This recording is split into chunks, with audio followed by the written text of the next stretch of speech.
Playing the early game correctly is crucial in teamfight tactics, as it can set you up for an easy top 4 or destroy your game, so you will have to fight to not go 8th. In this video, I will show you how to master the early game by going in depth on everything you need to know on the starting carousel to stage 1 and stage 2. At the starting carousel, you got some decisions to make. The component you want to grab will depend on which comps you want to play the most, and it will also depend on what items you can make in the early game with that component. And I will talk more about the importance of making and slamming items later in the video. So let's go through all the components. For each one, I will name the comps that need a lot of that component, as well as the powerful early game items that the component makes. Bow is great if you like playing Kayle, Olaf, and Zed, and builds into Rageblade and Zezirot. Rod is great if you like playing Aesol, Kayle, or reroll mages, and builds into Rageblade, Locket, and Jeweled Gauntlet.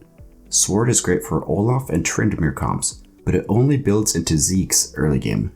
Chain is not really important for any comp, but the component is super flexible and builds a ton of great early game items like Bramble, Sunfire, and Locket. In addition, it also builds into great late game items like Shroud and GA. Cloak is considered by most players as the weakest item to pick up from the carousel, although this will vary from patch to patch as the meta evolves. In most patches, this has been the worst component. No comps need 2 cloaks besides Zed for QSS and Hurricane, and the component only makes 2 good early game items with Chalice and Ionic Spark. However, it does make a couple of good late game ones like QSS, Zephyr, and Hurricane. Tear is good if you want to play Veigar or reroll mages, and it builds into Chalice and Hand of Justice. The other items it builds either suck or they're only good late game. Belt is not a component any comp needs, but similar to Chain, it builds into some good early game items like Zeke's, Zezirot, and Sunfire. In late game it builds into items like Morello, Trapclaw, and Zephyr. Glove is the most flexible item component in the game. You want to pick this up if you want to play Xayah or Tryndamere. The thing about Glove is that most comps usually will need a glove or 2, which is why you can almost never go wrong with picking this one up. Early game items this makes are Thieves' Gloves and Hajj, but late game it makes a lot of great items like Shroud, QSS, and Trapclaw. After the carousel, we get to stage 1. Here the goal is to start putting together our stage 2 board. A lot of newer players might make the mistake of thinking that this as a warm-up stage, when in reality, it's a crucial stepping stone to making our stage 2 board. So consider your shop options, as they will lead you in the direction of your early game comp. What you're looking for is frontline units and backline units. In general, you want more frontline than backline. You also want units that synergize well together. This doesn't just mean to pick up units with the same synergies. So to explain what else I mean by this, let's look at an example. Garen and Jax get great value out of enemies funneling and grouping around them. This way they get more powerful ultimates. Because of this, a common way to position them is to put them on the outskirts of your frontline. So if we have multiple units that want to be on the outskirts, then we're getting limited value from their ultimates. Similarly, if none of your units want to be on the outskirts, it can be a good idea to put one in. Another thing you want to prioritize is 2 stars. I would much rather have a 2-star Garen and 2-star Maokai frontline than a 1-star Tahm Kench and 2-star Maokai frontline, even though I get 2 Brawler with the last one. A full team of 2 stars early game with no synergies is still incredibly strong.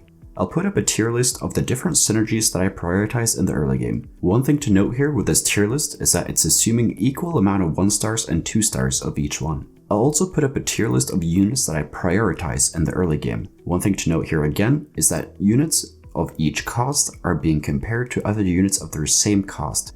In addition, this is assuming they don't have any synergies or items on them. For example, Kalista would be a lot higher if she had Duelist or a Rageblade. All tier lists will be linked in an Imgur album in the description.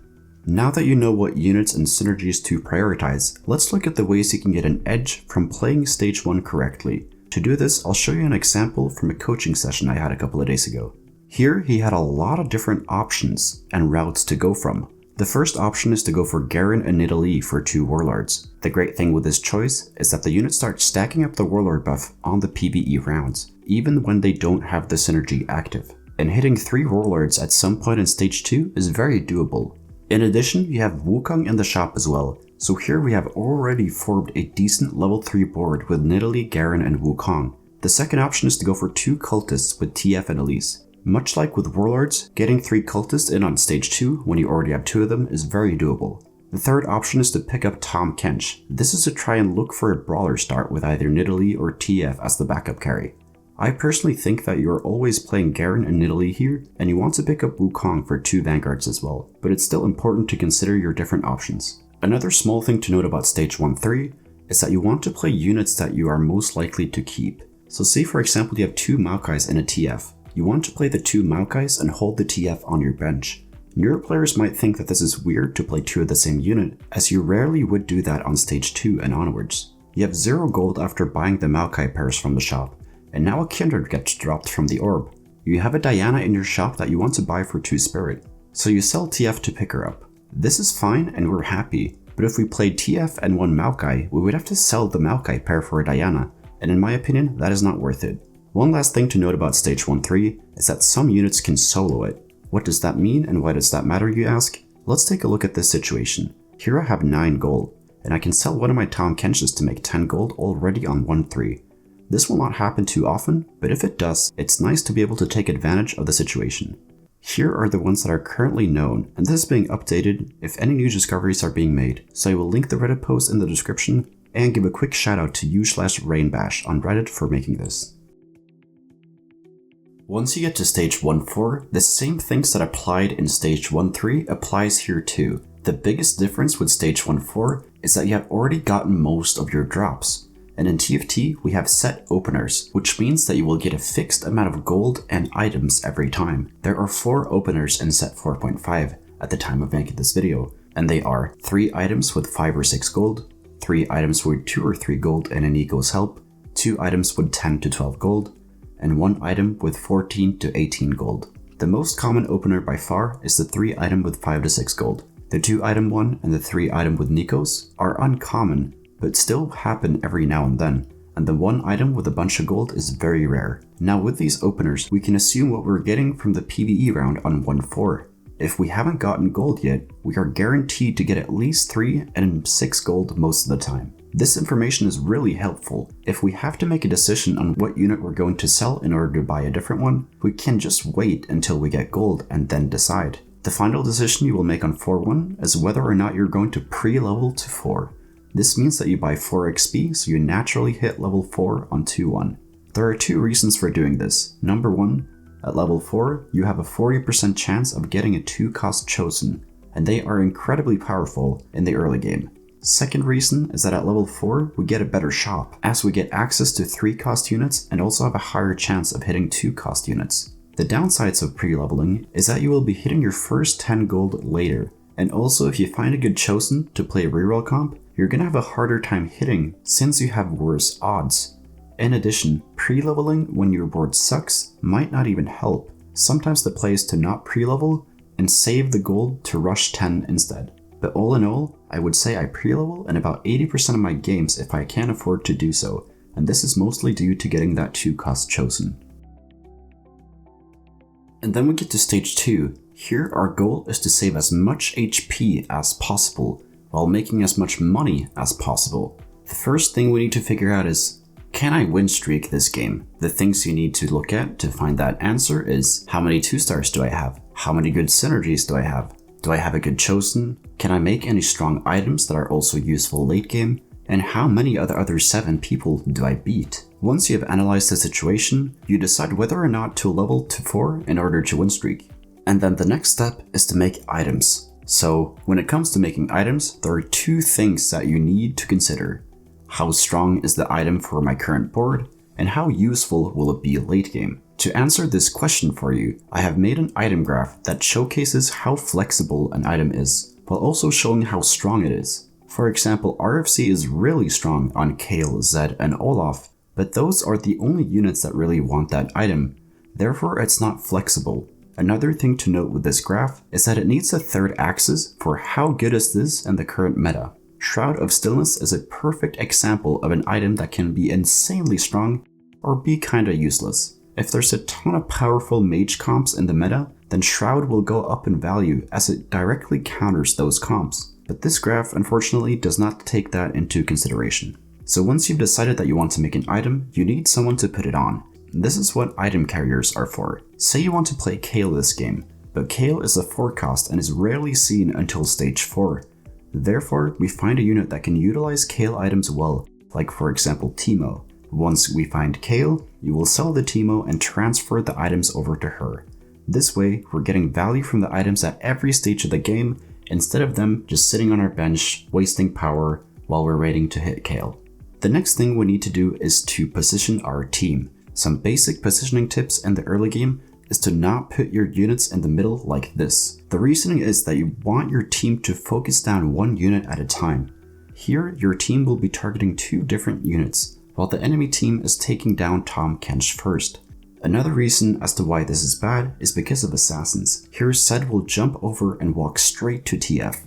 But if you hug the sides, then Zed will walk up to Tahm Kench, and boom, your carry is safe. This is also a tip if you're running assassins, make sure to position them on the sides where most of the vulnerable carries are, so you can jump them. So let's do that. You scouted well and you positioned for TF, and now you win the fight because of it. Now what the TF player can do to counter this again, it's what's called boxing up, or turtling. Here Zed will land next to Tahm Kench or Maokai, and will be unable to walk and attack TF. Well, then you get weak to AoE spells. So in this example, the enemy Maokai might walk up and be able to slow TF's attack speed with his spell as you are really clumped up. In addition, Teemo will hit everybody with his blind as you're clumped up as well. So the important thing about positioning is that you need to find a nice balance between boxing up and hugging the sides. Now let's go over Chosens. Here I have a tier list of the 1 cost and 2 cost Chosens you will find. A really important note here is that this is assuming that you're not playing a reroll comp and you're just playing strongest board. So for example, if I get chosen Nidalee, I'm feeling really good as I can play reroll Warlords. But this tier list does not take that factor into account. Some additional notes about Chosens in the early game: don't hard commit to win streaking without a Chosen, and if you picked up the first Chosen you saw just to win streak with it, sell it to get a better one once you lose. If you don't intend to use the Chosen late game, that doesn't matter, still pick it up. You will sell it and roll for a better one at level 7 or 8 in most cases. Now I will finish off talking about economy and leveling patterns in the early game. At 1-4, it's common to pre-level by being 4 out of 6 XP. At 2-1, it's common to level to 4. At 2-3, it's common to pre-level to 5 by being 8 out of 10 XP. At 2-5, it's common to be level 5. At 2-2, it's common to make 10 gold if you did not level. At 2-5, it's common to have 10 gold if you're level 5, and 20 gold if you're level 4. Once you get to Krugs, you have done a good job with ecoing and saving HP if you're level 5 with 30 gold or more while having 80 HP or more. And if you want to learn more about economy management, check out my economy guide, link in the description. Thank you so much for watching. If you learned something, please leave a like and subscribe to the channel. Comment down below what video you want me to make next, and if you want to get better at TFT, join the Discord. We got over 1,000 other players there who are hungry to climb. And if you want to get coached by me, the information is over on the Discord server as well. So take care and see you in the next video.